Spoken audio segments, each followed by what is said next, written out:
Stanley Kubrick is one of the most influential filmmakers of all time. Whether referring to the many filmmaking methods he developed throughout his lengthy career as a filmmaker that are still used to this day, or simply the ways in which he influenced the next generation of filmmakers who ultimately ensued. For our first topic, we'll be delving into Kubrick's early life and his first forays into the world of photography. After that, we'll take a glance at the first few films Kubrick made. In later episodes, we'll discuss the remainder of Kubrick's filmography, diving into each and every one of his films and elaborating on the impact they had on the world of cinema. Finally, we'll conclude by discussing the many filmmakers in which Kubrick has influenced over the years. Without further ado, ladies and gentlemen, welcome to the first episode of the Filmmaker Archives.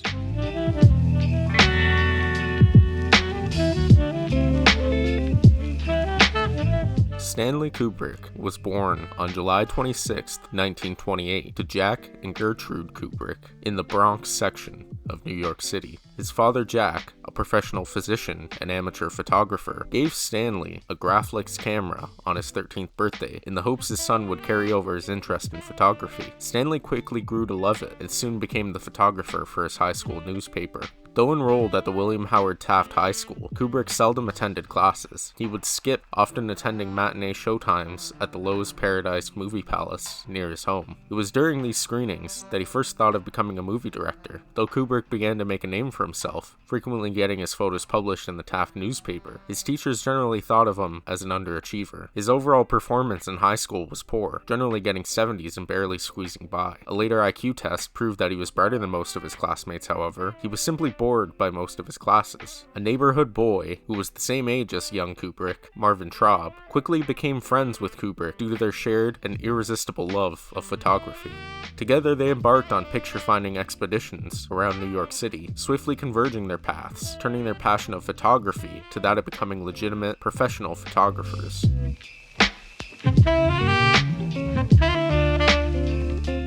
In photos of Kubrick, both on set and in his daily life, you'll often see him holding a camera. Many characters in Kubrick films are often seen in a similar manner, holding or strapped with all different models of cameras, many of which were actually owned by Kubrick. Characters such as Rafterman, a combat photographer in Full Metal Jacket, to Peter Sellers' character Quilty in Lolita, to one of the final scenes of A Clockwork Orange where a whole slew of reporters are taking photographs and trying to obtain an interview from the main character. Almost every one of Kubrick's films has at least a passing reference to photography, both as an art or as a profession.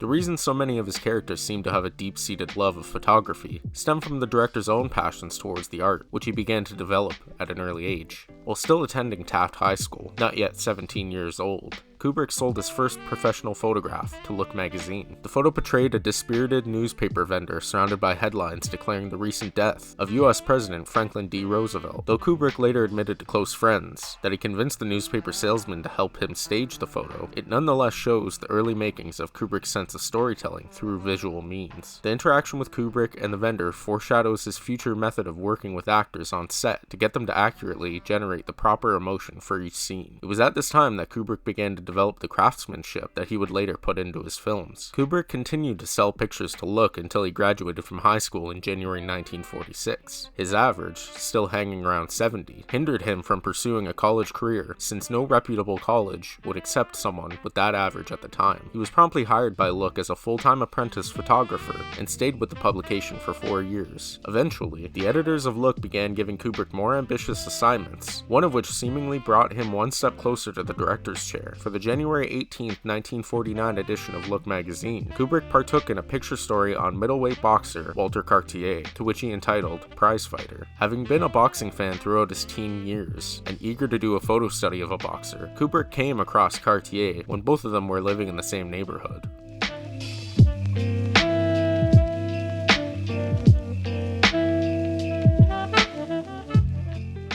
While still working for Look, Kubrick learned from a fellow film lover and high school friend, Alex Singer, that the owners of Time magazine were running a short film series called The March of Time. Singer told him that the shorts were budgeted at $40,000 each, and Kubrick knew that he could produce a documentary for a fraction of the cost. Drawing on the photo essay he did on Walter Cartier, Kubrick went on to make a 16-minute short called Day of the Fight, which documented a boxing match between Cartier and middleweight opponent Bobby James. Employing the same techniques he would later go on to use in his first feature film, as well as all of his other feature films to a varying degree, Kubrick did everything himself. From writing and shooting the film, to editing, and even dubbing in the punches, Kubrick did it all on his own. Discussing the experience of making his first short, Kubrick stated, "Perhaps it sounds ridiculous, but the first thing that young filmmakers can do is get a hold of a camera and some film and make a movie of any kind at all." Kubrick spent roughly $3,900 making Day of the Fight, money which he saved during his time working at Look magazine. He eventually sold the distribution rights to RKO for its This Is America series, earning himself a $100 profit in the process. It was during this time, after just completing his first short film for a tenth of the cost of a March of Time documentary, that Kubrick quit his job at Look magazine. Needless to say, Stanley Kubrick was now hooked on filmmaking for life.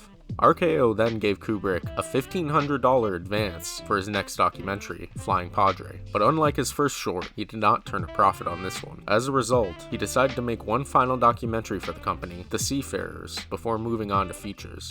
Borrowing $10,000 from his father and uncle, and contributing $3,000 of his own savings, Kubrick moved forward with his first feature film, Fear and Desire, a war drama about a military patrol trapped deep behind enemy lines. The script was written by Kubrick's friend, Howard Sackler, and many of his other friends assisted him setting up and putting away equipment during the mountain location shoot. Kubrick himself took on the role of director, cinematographer, prop man, among many other things, not wanting others to be blamed if his vision was not accurately presented on screen. Though critically panned upon its original release and Kubrick disowning it, the film has gone on to become a hidden gem among film enthusiasts. When asked about his first feature, Kubrick said, "The ideas which we wanted to put across were good, but we didn't have the experience to embody them dramatically." When looking back at the film and Kubrick's greater filmography, it's rather easy to see the thematic comparisons to his future work. In each one of his films, including Fear and Desire, Kubrick presents someone who is trying to cope with their own inner struggles, as well as the struggles of the world at large. Kubrick's second feature film, Killer's Kiss, follows a 29-year-old New York welterweight boxer at the end of his career, who grows infatuated with his taxi dancer neighbor, ultimately resulting in a complicated relationship between the two and her aggressive employer. The film was met with poor critical reception at the time. However, much like his previous film, has since gone on to become more well regarded by critics. Kubrick again denounced the film, as he did with Fear and Desire. Regardless, the film still shows many of the virtues in which the director would ultimately be known for. Killer's Kiss uses lighting much like that of film noir before it,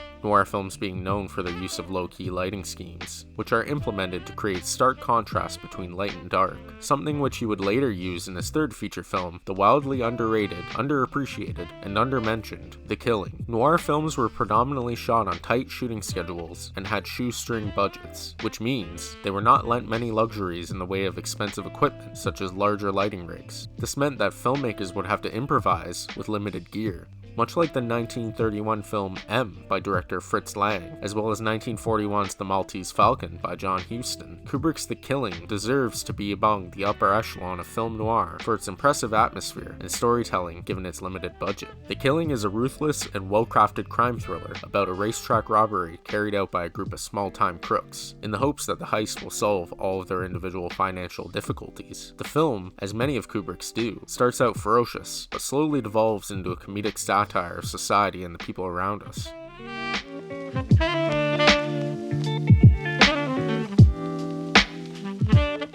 Thank you for joining me today. In the next episode, we'll discuss Kubrick's rise from independent filmmaker to big-budget studio auteur. Until next time, I'm Marshall, and this is my Secret Black Project.